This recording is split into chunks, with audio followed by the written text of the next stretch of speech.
IVF treatments పై 20,000 discount. Doctor consultation మరియు ultrasound scan ను ఉచితంగా అందిస్తున్నారు. 49 అంటే సంతానం, 49 అంటే సంతోషం.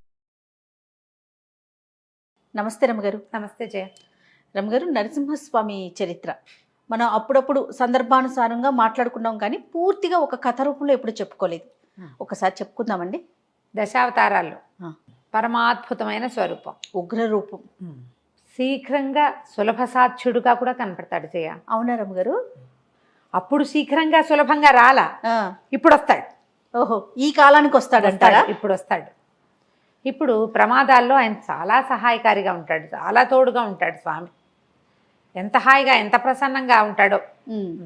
మత్స్య కూర్మ వరాహ అవతారాల తర్వాత ఈ మృగపతి అవతారాన్ని ఎత్తాడు ఈయన.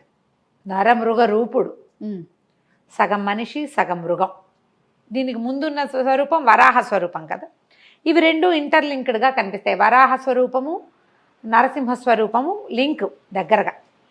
పూర్వం ఇప్పుడు జయ విజయులు అని విష్ణుమూర్తి యొక్క పార్షదులు, వాళ్ళ వాకిట్లో ఉండేటువంటి కాపలాదారులు. సనక సనందనాదులని నలుగురు మనుషులు.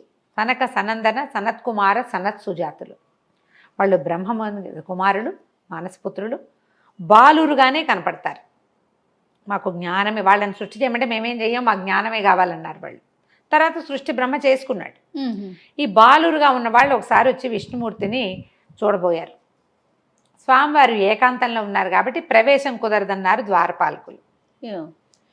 వీళ్ళ కోపం వచ్చింది, మాకు అడ్డేమిటి అని చెప్పి విష్ణు సేవ మీ ఎందు ఉన్నదని ఇలాంటి అహంకరించారు కాబట్టి స్వామి సేవకి దూరం అయిపోండి అని శపించారు. తర్వాత విష్ణువు లేచి వచ్చి వాళ్ళని బలకరించి ఈ సేవా భాగ్యం లభించదని దుఃఖంతో కుమిలిపోతున్న జయ విజయులకి ఈ శాపానికి ఒక చిన్న సడలింపు చేశాడు. భక్తులుగా 10 జన్మలు ఎత్తుతారా, శత్రువులుగా 3 జన్మలు ఎత్తుతారా? నాకు భగవంతుని భక్తులుగా 10 లేదా 100 జన్మలని కూడా ఒక పాఠభేదం కనపడుతుంది. భగవంతుని భక్తులే, స్వామి మీద ప్రీతి ఉన్న వాళ్ళే కొన్ని జన్మలు ఎత్తాలి అలాగా. లేదా శత్రువులుగా స్వామిని ద్వేషిస్తూ ప్రభుద్వేషంతో 3 జన్మలు ఎత్తుతారా అంటే 3 జన్మల్లో తిరిగి వచ్చేయచ్చని జయ విజయులు ఇది కోరుకున్నారు. వాళ్ళు 3 సార్లు పుట్టారు. 3 సార్లు విష్ణుద్వేషులు ఎప్పుడూ దైత్యులే, రాక్షసులు. దేవతలు విష్ణువు యొక్క అన్నదమ్ములు, ఆయనతో పాటు ఉండేవాళ్ళు. విష్ణుద్వేషులుగా పుట్టాలంటే రాక్షస జన్మ అయితే ఆయన చేతిలో మరణం సంభవించే అవకాశం కూడా లభిస్తుంది. ఎందుకంటే హరి రాక్షసాంతకుడు కాబట్టి. అప్పుడు వీళ్ళు ఎలా కోరుకున్నారు? 3 జన్మలకి కోరుకున్నారు. మొట్టమొదటి జన్మ వాళ్ళు హిరణ్యాక్ష హిరణ్యకశపులుగా జన్మించారు. మళ్ళీ ఎవరికో పుటల, ఈ విష్ణువుకి దేవతల తండ్రి అయిన కశ్యప ప్రజాపతికి జన్మించారు. వాళ్ళ పరంపరలోనే హిరణ్యాక్షుడు, హిరణ్యకశపుడు. వీళ్ళు బ్రహ్మదేవ కోసం విపరీతంగా తపస్సు చేసి వేరువేరు వరాలు పొందారు. పొంది విపరీతమైన వరగర్వంతో ముందు హిరణ్యాక్షుడు అతను ఏం చేశాడు? భూదేవిని ముంచేశాడు, సముద్రంలోకి పట్టుకెళ్ళి పడేసేసాడు. ఆమె నన్ను ఉద్ధరించండి ప్రభు అని కేకలు పెడితే ఈ నీటిలోకి వెళ్ళగలిగే జంతు స్వరూపాన్ని ఎత్తి విష్ణువు హిరణ్యాక్షుడిని సంహరించి భూమాతని భూదేవిని పైకి తీసుకొచ్చాడు. అదే ఆదివరాహ స్వరూపం. ఆ ఆదివరాహ స్వరూపాన్ని ఆశ్రయిస్తే భూ సంబంధమైన సమస్యలు తొలుగుతాయని చెప్తారు వరాహస్వామి. తర్వాత ఎప్పుడైతే హిరణ్యాక్షుడు చనిపోయాడో, ఈ హిరణ్యాక్షుడిని చంపినటువంటి హరి మీద పగ తీర్చుకోవడం కోసం హిరణ్యకశిపుడు ఇంకా తపస్సు చేశాడు. ఎంతో తపస్సు బ్రహ్మ కోసం. అప్పుడు విపరీత వరాలు పొందాడు. అతను అడిగిన వరాలు ఏమిటి? నా మరణం మనిషి చేత కానీ జంతువు చేత కానీ కాకూడదు. దేవగంధర్వ కిన్నర కింపురుషాదులు ఎవరూ నన్ను చంపకూడదు. ఇంత బయట కాదు, ఆయుధంతో కాదు, చేతులతోటి కాదు, పగలు రాత్రి కాదు, భూమి ఆకాశాలు కాదు.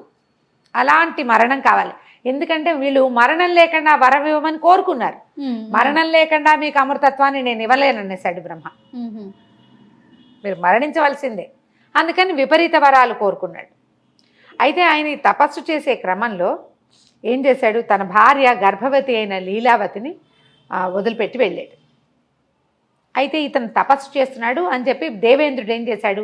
ఆ లీలావతిని తన వెంట తీసుకుపోవడానికి ప్రయత్నం చేశాడు. నారద మహర్షి అడ్డుపడి ఈ గర్భస్థుడైన శిశువు హరిప్రీతితోటి జన్మిస్తాడు. అతను మహాహరిభక్తుడు. అతనిని మనం కాపాడాలి, నువ్వు వెళ్ళిపో, ఈమెను నా దగ్గర అట్టి పెట్టుకుంటానని చెప్పి తన ఆశ్రమానికి తీసుకెళ్ళిపోయాడు. నారద మహర్షి ఆశ్రమానికి తీసుకెళ్ళి ఆయన ఆమె పడుకున్నా కూడా నిత్యము నారదుడు నారాయణ నామస్మరణ చేస్తాడు. అంతే కదా. హరిబోధ చేశాడు పిల్లవాడికి, ఆ గర్భస్థ శిశువుకి. ఇక అబ్బాయి అలా అందులో మునిగిపోయాడు, లోపల ఉన్న శిశువు.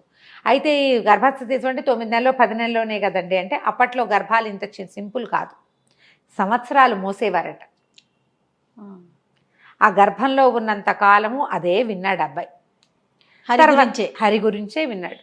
లోకపాలకుడు హరి, లోక రక్షకుడు హరి, సర్వోన్నత దైవం హరే, ఇందుగలడు అందు లేడని సందేహము వలదు, చక్రి సర్వోపగతుడు.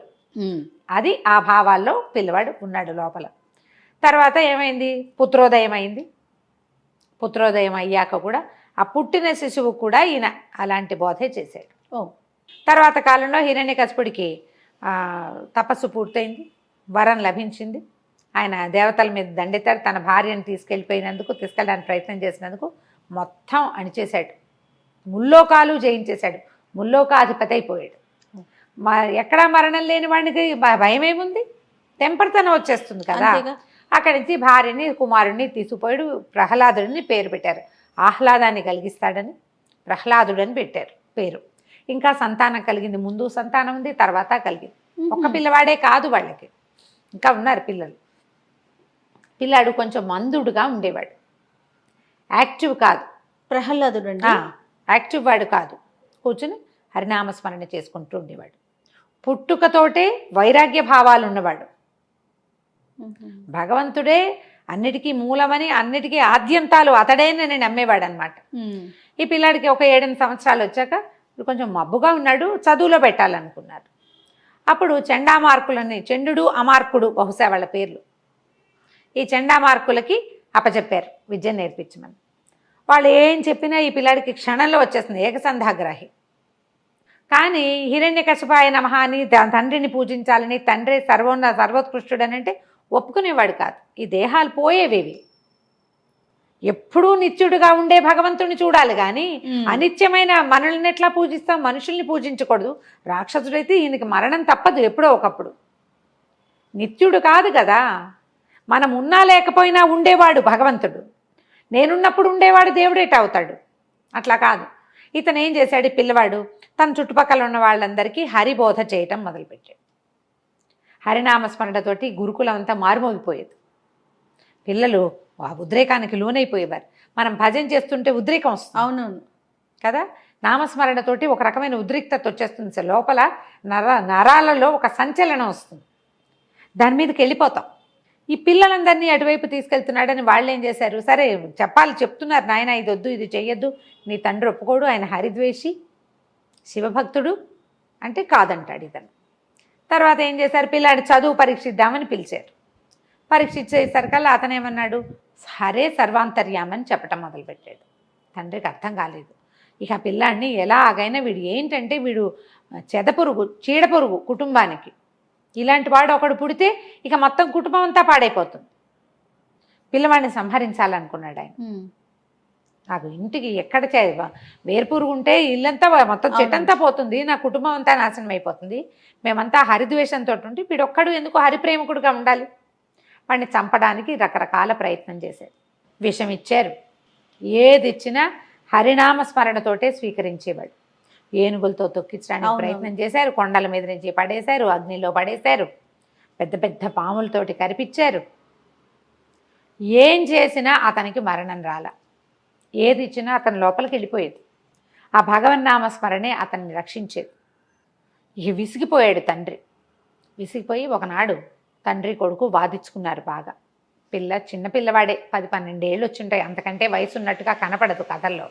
మన సినిమాల్లో అయితే మరీ చిట్టి పిల్లవాడిగా చూస్తాం, అంత చిట్టివాడు కాదు, కొంచెం రాజ్యం చేయగలిగే ఆలోచన వచ్చే వయసు వచ్చిందనే అనిపిస్తుంది. తండ్రి తర్వాత అతనే రాజయ్యాడు కాబట్టి.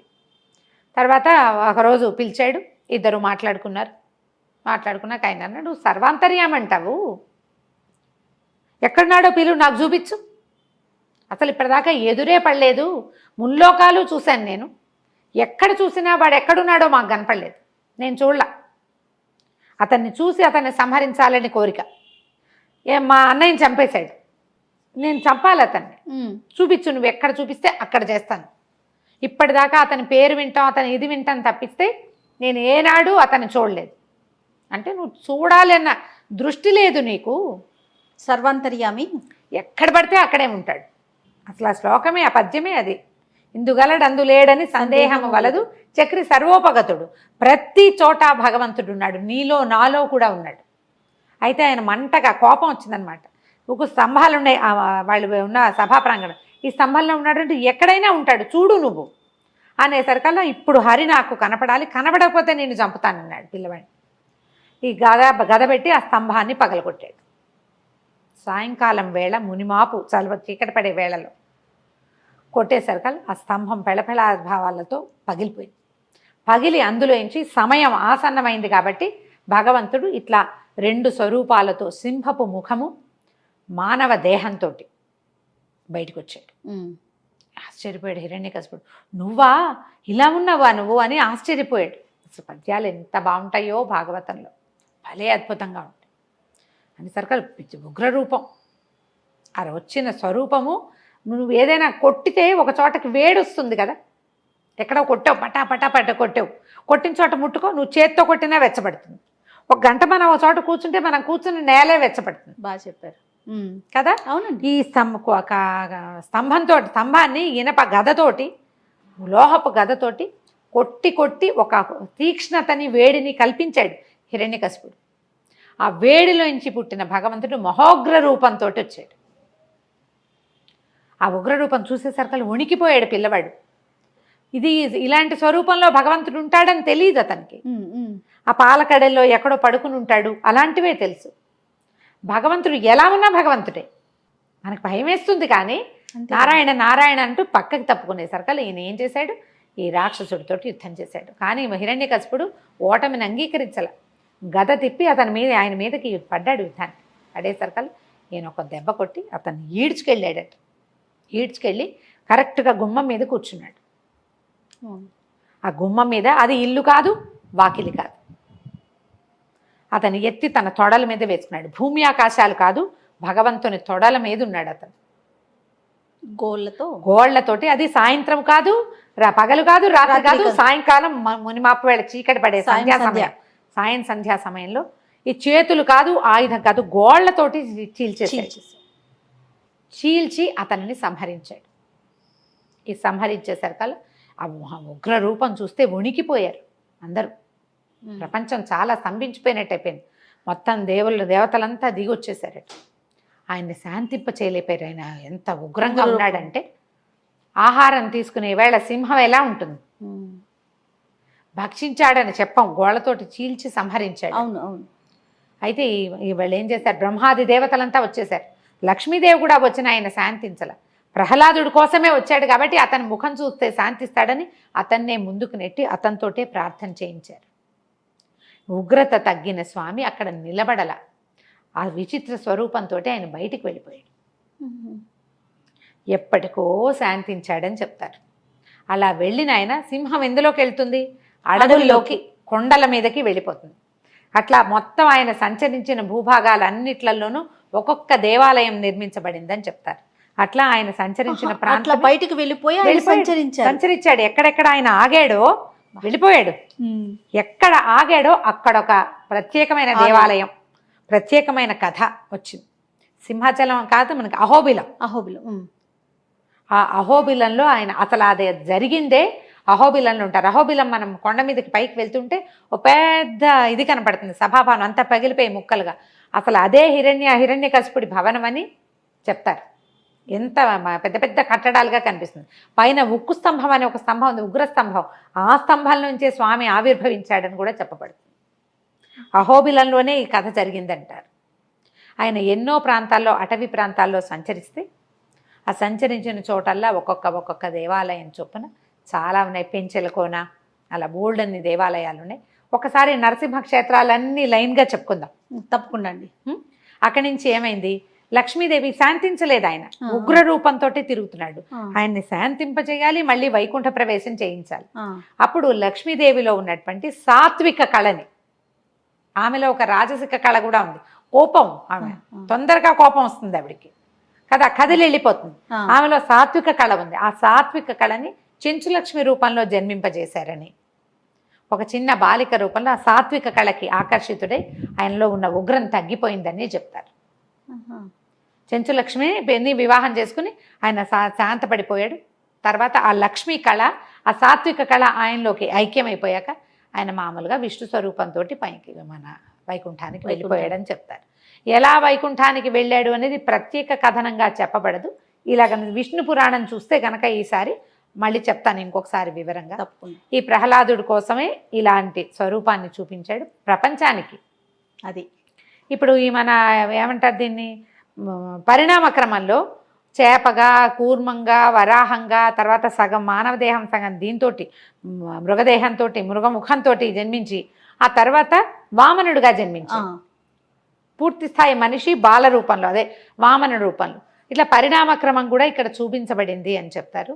ఈ ప్రత్యేకమైన ఈ స్వరూపాన్ని అర్చించిన, ఆరాధించిన అపరిమితమైన ఐశ్వర్యం లభిస్తుందని, చాలా ధైర్యం వస్తుందని, రణోద్రేకంలో ఉన్నవాళ్ళు, ఎక్కడైనా యుద్ధానికి వెళ్ళాలని భావించేవాళ్ళు, పోట్లాటకి దిగేవాళ్ళు నరసింహస్వామిని తలుచుకుని ఆయన్ని ప్రార్థించి వెళ్తే విజయం లభిస్తుందని చెప్తారు.